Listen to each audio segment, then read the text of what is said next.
যেমন খুশি তেমন সাজো, কোনো অসুবিধা নাই। আল্লামা ডিগ্রি নিয়ে ওয়াইজ সেজে এসেছে, যদি পরখ করে দেখা যায় সে দাখিলও পাস করে নাই, কিন্তু আমাদের দেশে কোনো অথরিটি নেই যে সে আসলেও ফার্স্ট না ফেল, এটা দেখার মতো কোনো অথরিটি নেই। যার যে ডিগ্রি, এমন অনেক ডাক্তার ধরা খাইছেন যারা 32 বছর 28 বছর থেকে মানুষকে উল্টা সিধা ইঞ্জেকশন দিচ্ছেন, কিন্তু কোনো সার্টিফিকেট নাই। আমরা সেই গর্বিত মুসলমান, ইতিহাসে কোনো কলঙ্কিত অধ্যায় ইসলামের নেই। কলঙ্কিত অধ্যায় রচনা করেছি আমাদের দুর্বলতার কারণে, আমাদের মতো মানুষরাই দুর্বলতা করেছে। আল নূর ইসলামিক টিভি, আহলে সুন্নাত ওয়াল জামাতের মুক্তির পথ। কবরে যাওয়ার পরে মানুষ অনুভব করবে এবং আফসোস করবে নিঃসন্দেহে। বিচারের মাঠে গিয়েও মানুষ আফসোস করবে। কোরআনে পাকে আল্লাহ বলে দিয়েছেন, রব্বানা আরিনাল্লাযাইনি আদাল্লানা মিনাল জিন্নি ওয়াল ইনসি নাজআলহুমা তাহতা আকদামিনা লিয়াকুনা মিনাল আসফালিন। আল্লাহ, আমি তো বরবাদ হয়ে গেছি। দুনিয়ার জীবনে আমাকে যে শয়তান ওয়াসওয়াস দিয়ে নষ্ট করেছে এবং যে মানুষের বাচ্চা শয়তান আমাকে দুকায় ফেলেছে, আজকে তাকে আমার সামনে দেও, আমি তাকে পদদলিত করব, পা দিয়ে তাকে পিষব।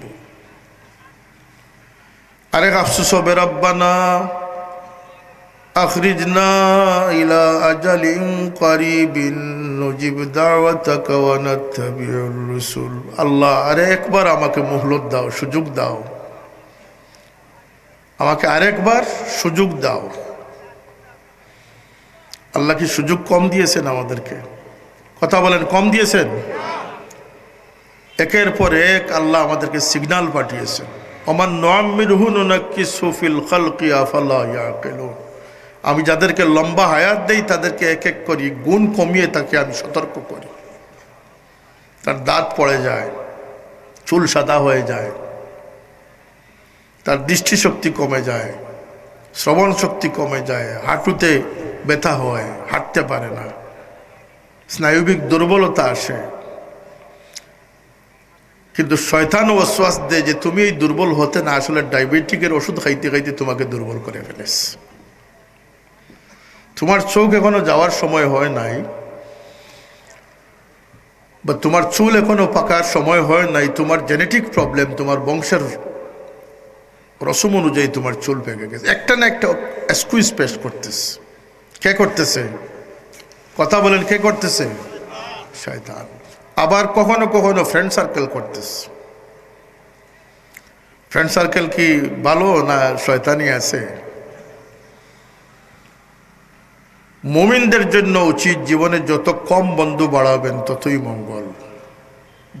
মুমিনদের বন্ধু হবে আল্লাহওয়ালারা, বলেন সুবহানাল্লাহ। আল্লাহ সতর্ক করে দিয়েছেন, আল আখিল্লাহু ইয়াউমাইযিন বা'দুহুম লিবা'দিন আদু ইল্লাল মুত্তাকিন। কিয়ামতের দিন সমস্ত ফ্রেন্ড সার্কেল দুশ্মন হয়ে যাবে। দুনিয়ার জীবনে স্বজন প্রীতি, নির্লজ্জ পক্ষপাত আছে না নাই? অমুক ভাইয়ের কিছু হলে জ্বলবে আগুন গড়ে গড়ে, অমুক ভাইয়ের রক্ত ব্যথা যেতে দিব না, এগুলো স্লোগান আছে না নাই? অমুক ভাইয়ের চরিত্র ফুলের মতো পবিত্র। এইবার মেম্বার চেয়ারম্যান ইলেকশনের সময় মাইকে অ্যানাউন্সমেন্ট করতেছে, ওই ধরনের একটা শব্দ, যে অ্যানাউন্সমেন্ট করতেছে সেও হাসতেছে। আর ভাই সাহেব মুফতি সাহেব শুনতেছিলেন, তো বললেন যে সে হাসে কেন? যে অ্যানাউন্সমেন্ট করতেছে সে হাসবে কেন? সেও বুঝতেছে যে এও ছুর, তার বাপও ছুর। তো তাকে যদি গিয়ে ধরেন আপনি যে তুমি এই কথা বলতেছো কেন, বলবে বলার জন্য বললাম আর কি। আমাদের দেশটাই হয়ে গেছে স্বাধীন দেশের স্বাধীন মানুষ যা ইচ্ছা করতে পারে, যেমন খুশি তেমন সাজো, কোনো অসুবিধা নাই। আল্লামা ডিগ্রি নিয়ে ওয়াইজ সেজে এসেছে, যদি পরখ করে দেখা যায় সে দাখিলও পাস করে নাই, কিন্তু আমাদের দেশে কোনো অথরিটি নেই যে সে আসলেও ফার্স্ট না ফেল, এটা দেখার মতো কোনো অথরিটি নেই। যার যে ডিগ্রি, এমন অনেক ডাক্তার ধরা খাইছেন যারা 32 বছর 28 বছর থেকে মানুষকে উল্টা সিধা ইঞ্জেকশন দিচ্ছেন, কিন্তু কোনো সার্টিফিকেট নাই। মাঝে মাঝে সংবাদপত্রে আসে না এগুলো নিউজ, র্যাব ধরতেছে। এইভাবে আমাদের দেশের অবস্থা। চরিত্র ফুলের মতো পবিত্র, সে নিজেও হাসতেছে। যেমন একটা বাটফারের পক্ষে কথা বলতেছি, যে কিছুদিন আগেও চুরিতে ধরা গেছে, বলেন নাউজুবিল্লাহ। এটা রসম রেওয়াজ। কারণ আমাদের ইমানি চেতনা কমে গেছে, কোরআনের ইলম আমাদের কমে গেছে, আল্লাহ নবীর সিরত থেকে আমরা দূরে সরে গেছি। আপনারা একমত কিনা জানি না, আমার কথায় কষ্ট পাইতেছেন নাকি? তাহলে একটু আওয়াজ দিয়ে বলেন আমার কথা ঠিক নেই না ঠিক নাই। আমি এগুলা দিয়ে সময় নষ্ট করার লাগে আইসি না, আমি জোড়াতে ভিক্ষা চাই। আর যে আল্লাহ আমরা বহু নিয়ামত দিচ্ছ। আমার এক অ্যাসেসমেন্ট মতো, আমি আমেরিকায় এক মহিলা এক প্রোগ্রামে গিয়ে দেখি যে মুসলমান হবে সেই মহিলা আমেরিকান। তো মসজিদের দোতলায় উঠে তাকে কলমা পড়াইলাম। তো আমার খুব আবেগ আসলো যে আল্লাহ আপনার হাবিব সাল্লাল্লাহু আলাইহি ওয়াসাল্লাম বলেছেন যে কোনো মানুষ ইসলাম কবুল করার সাথে তার পিছনের সমস্ত গুনাহ আল্লাহ মাফ করে দাও। আপনি একজন নিষ্পাপ মহিলা আমার চোখের সামনে, তার ওসিলা নিয়ে দোয়া করতেছি, আল্লাহ তার ওসিলে আমাদেরকেও মাফ করে দাও। আমার কাছে এই মহিলাটাকে খুব সৌভাগ্যবান মনে হলো, কিন্তু পরক্ষণে মনে হলো যে এর চেয়ে হাজারো নিয়ামত আল্লাহ পাক আমাদেরকে বেশি দিয়েছে। কারণ এই মহিলা তো 50 বছর লেগেছে সত্য পর্যন্ত পৌঁছতে। আল্লাহ তো আমাকে জন্মগতভাবে মুসলমান মা বাপের গড়ে দিয়ে আমাকে জন্মের সাথে সাথে মালিক চিনার তৌফিক দান করে দিয়েছে। বিল আখের আমরা উম্মতে মোহাম্মদী, হানফি মজহবি, চিশতিয়া, কাদিয়া, নকশবন্দিয়া, মুজাদ্দিদিয়া, বাংলাদেশের মতো জনমভূমি শাহজালালের মাটি, আমরা খুশি না বেজার?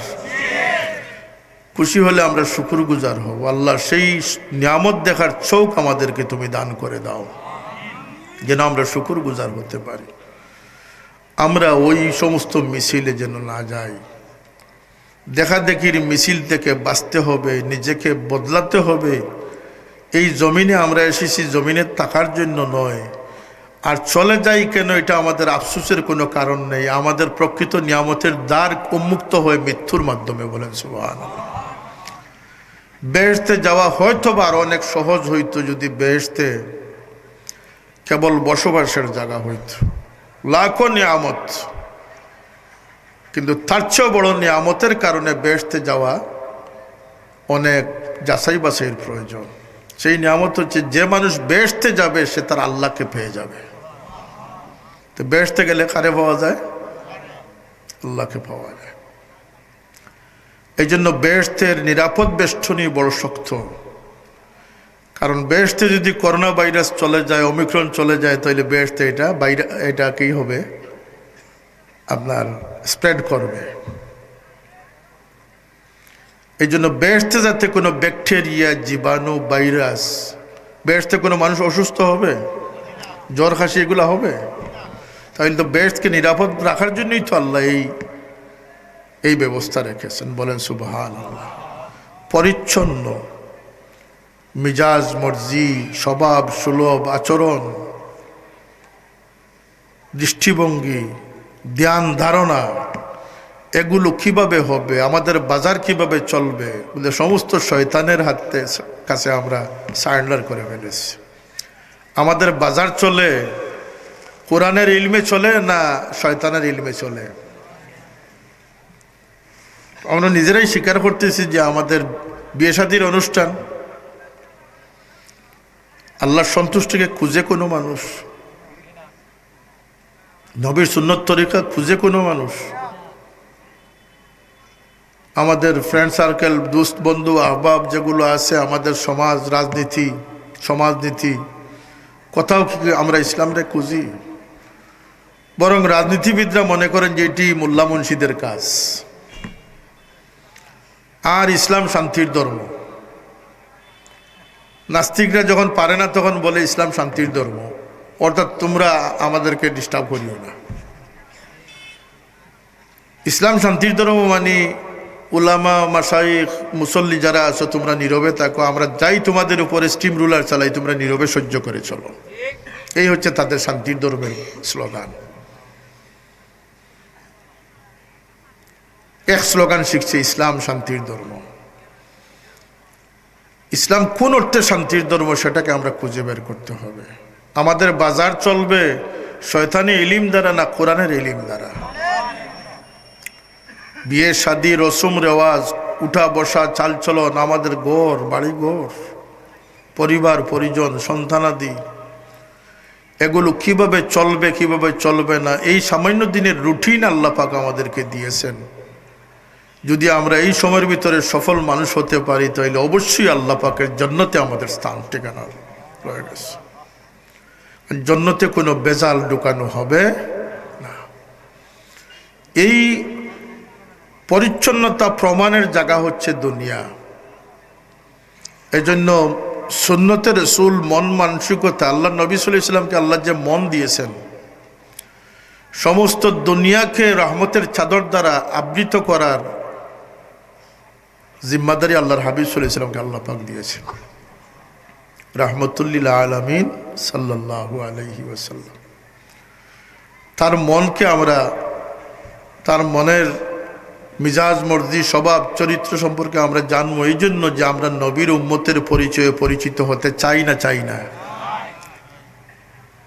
আমরা মুসলমান, আমাদের মধ্যে বৈশিষ্ট্য থাকা উচিত না উচিত। আমাদের পরিচয় ভিন্ন হওয়া উচিত। আল্লাহ রসুল সাল্লাল্লাহু আলাইহি ওয়াসাল্লাম টুপির সুন্নত দেখেছো, পাগড়ির সুন্নত দেখেছো। আল্লাহ নবী সাল্লাল্লাহু আলাইহি ওয়াসাল্লামের মিসওয়াকের সুন্নত দেখেছো। হ্যাঁ, এগুলো সুন্নত, কিন্তু ভিতরের সুন্নত দেখো নাই। আল্লাহ তার হাবিব সাল্লাল্লাহু আলাইহি ওয়াসাল্লামকে যে মন দিয়েছেন, সারা দুনিয়াকে রহমতের চাদর দ্বারা তিনি সেই মন দ্বারা আবৃত করে রেখেছেন। বদরের যুদ্ধের 70 জন বন্দীকে যখন মসজিদে নববীতে কুঠির সাথে বেঁধে রাখা হলো, সাহাবায়ে কেরামকে জিম্মা দেওয়া হলো রাত্রি পাহারা দেওয়ার জন্য। তখন তো কোনো জেল বন্দিখানা ছিল না। আল্লাহ নবীর সমস্ত কর্মকাণ্ডই মসজিদে নববীতে সম্পন্ন হতো। আল্লাহ রসুল সাল্লাল্লাহু আলাইহি ওয়াসাল্লাম হুকুম করলেন যে যার ঘরে যেটুকু ভালো খাবার আছে, খাবার তো 2 ধরনের থাকতে পারে, একটা হচ্ছে ভালো খাবার, একটা হচ্ছে সাধারণ খাবার। রাসূলুল্লাহ সাল্লাল্লাহু আলাইহি ওয়াসাল্লাম নির্দেশ করলেন যে সকলের জন্য ভালো খাবারটুকু বন্দীদের জন্য দিয়ে দেন। সুবহানাল্লাহ বলবেন না? আমরা সেই মুসলমান, আমরা সেই গর্বিত মুসলমান। ইতিহাসে কোনো কলঙ্কিত অধ্যায় ইসলামের নেই। কলঙ্কিত অধ্যায় রচনা করেছি আমাদের দুর্বলতার কারণে, আমাদের মতো মানুষরাই দুর্বলতা করেছে ইসলামের ইতিহাস। কারণ 3000 ধর্মের মধ্যে আল্লাহর পছন্দিদা একমাত্র ধর্ম হচ্ছে দ্বীনে ইসলাম। জীবন ব্যবস্থা, জীবনের সমস্ত ক্ষেত্রে ইসলামকে বাস্তবায়ন করা আমাদের জন্য ফরজ, আমাদের জন্য ফরজ। আমরা সেদিকে আমাদের কোনো খেয়াল নেই। হুজুর পাক সাল্লাল্লাহু আলাইহি ওয়াসাল্লাম হুকুম করলেন যার ঘরে যে বিছনাপত্র আছে বন্দীদের জন্য দিয়ে দেওয়ার জন্য। সুবহানাল্লাহ বলবেন না? খাবার দিলেন, বিছানাপত্র দিলেন, হুকুম করলেন তাদের যেন কোনো অসুবিধা না হয়। রাত্রিবেলায় পাহাড়দার সাহাবীরা দেখেন যে হুজুর পাক সাল্লাল্লাহু আলাইহি ওয়াসাল্লাম পায়চারি করতেছেন, পরিদর্শন করতেছেন। জিজ্ঞেস করলেন, ইয়া রাসূলুল্লাহ, আপনি আরাম করেন নাই? হুজুর পাক বললেন যে এতজন মানুষকে বন্দী করে রেখে আমি কিভাবে শান্তিতে ঘুমাতে পারি। সুবহানাল্লাহ, ইয়া রাসূলুল্লাহ, ইয়া হাবিবাল্লাহ।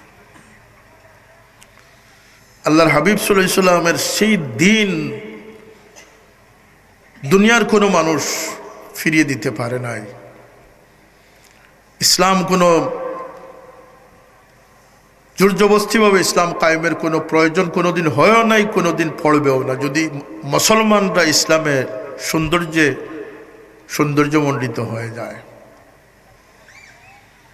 হুজুর পাক বন্দীদের সাথে কি আচরণ করলেন, অথচ এরা কাফির। এরা ওই সমস্ত বন্দী যারা আল্লাহ নবী সাল্লাল্লাহু আলাইহি ওয়াসাল্লামকে জন্মভূমি থেকে তাড়িয়ে দিয়েছে। খানায় কাবার দরজায় দাঁড়িয়ে ক্ষমা ঘোষণা করলেন। আবু সুফিয়ান তখনও ইসলাম কবুল করেন নাই, বলেন আবু সুফিয়ানের মতো সর্দারের ঘরে যারা আশ্রয় নিয়ে নিবে তাদেরকে ক্ষমা করে দেওয়া হবে। সুবহানাল্লাহ। যারা নিজ ঘরে বয়ে দরজা লাগিয়ে দিবে তাদেরকেও নিরাপত্তা দেওয়া হলো। সুবহানাল্লাহ। সেই ইসলাম কোথায় আর আমরা কোথায়? সেই জজবাত কোথায় আর আমরা কোথায়? সেই পারাদারিত্ব কোথায় আর আমরা কোথায়?